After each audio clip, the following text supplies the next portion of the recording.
Bonjour très chers compatriotes et bienvenue sur CT News. Nous sommes ici à Bruxelles, Belgique, au siège de l'Union européenne où il est prévu aujourd'hui des sanctions contre de responsables du gouvernement rwandais impliqués dans l'agression rwandaise sur les territoires congolais. On en parle d'une dizaine de responsables. Vous savez que depuis un certain temps, de lobbies congolais procèdent à des démarches ici au siège de l'Union européenne.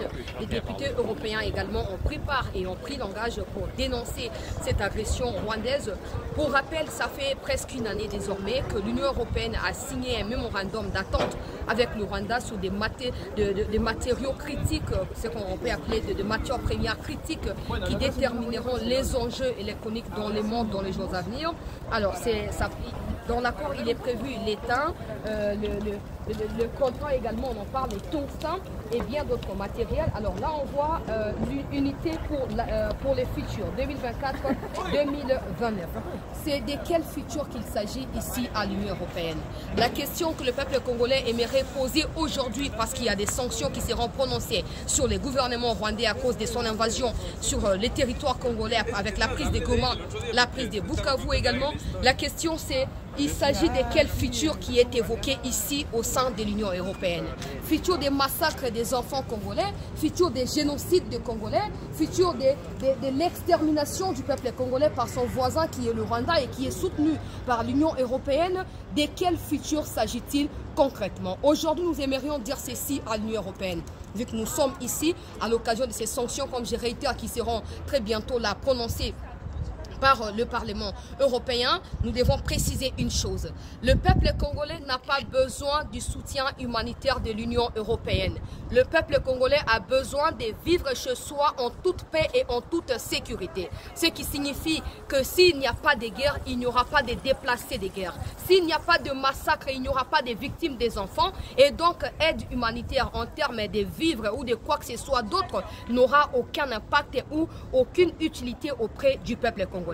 L'Union européenne doit prendre la décision du futur, comme c'est mentionné ici, de mettre un terme définitif avec ces mémorandums criminels signés avec le Rwanda, des minéraux qui n'ont jamais existé au Rwanda, des minéraux qui n'existeront jamais au Rwanda. L'Union européenne qui est un receleur, qui accepte de pouvoir voler ces minéraux en soutenant le Rwanda avec des millions d'euros chaque mois et chaque année. Nous demandons, nous, peuple congolais, simplement à l'Union européenne, aujourd'hui, de mettre un terme à ces mémorandums. Parce que ces mémorandums est un soutien commensurable au gouvernement criminel de Paul Kagame. Il faut absolument y mettre un terme. Si l'Union européenne veut préserver les futurs, comme c'est écrit 2024-2029, l'Union européenne doit songer au vu des milliers d'enfants qui sont massacrés par l'armée rwandaise dans la ville de Goma et dans la ville de Bukavu. Si l'Union européenne veut songer au futur, comme c'est mentionné ici, l'Union européenne doit prendre la défense des femmes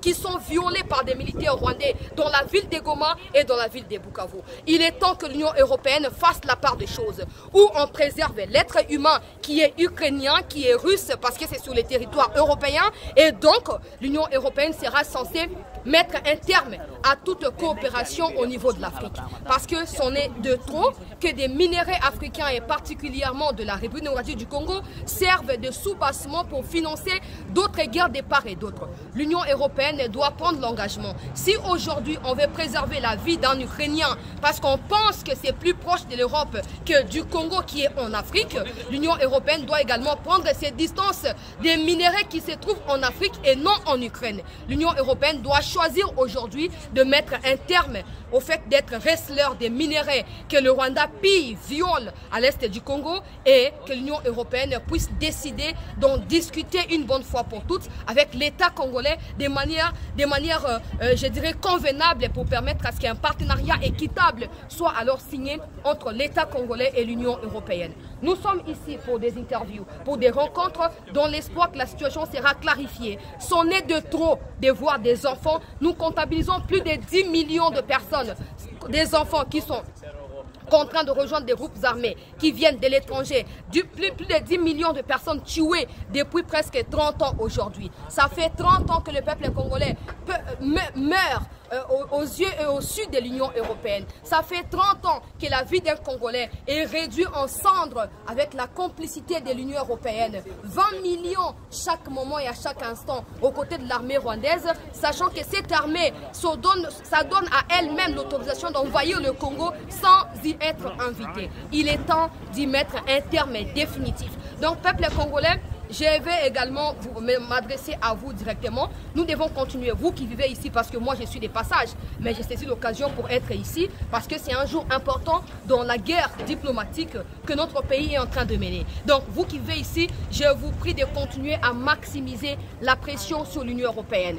Nous voulons que ces mémorandums d'attente avec le Rwanda soient tout simplement annulés. Le Rwanda ne produit pas d'étain, le Rwanda ne produit pas de cassitérites, le Rwanda ne produit pas de tungstène, le Rwanda ne produit pas de encore moins les cobalt. Le Rwanda ne doit pas être un partenaire fiable à l'Union européenne s'agissant de ces minéraux critiques, sachant que ces minéraux n'ont jamais et n'existeront jamais au Rwanda.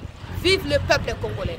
La vie ou la mort, nous vaincrons. L'Union européenne doit faire le choix du futur et c'est maintenant.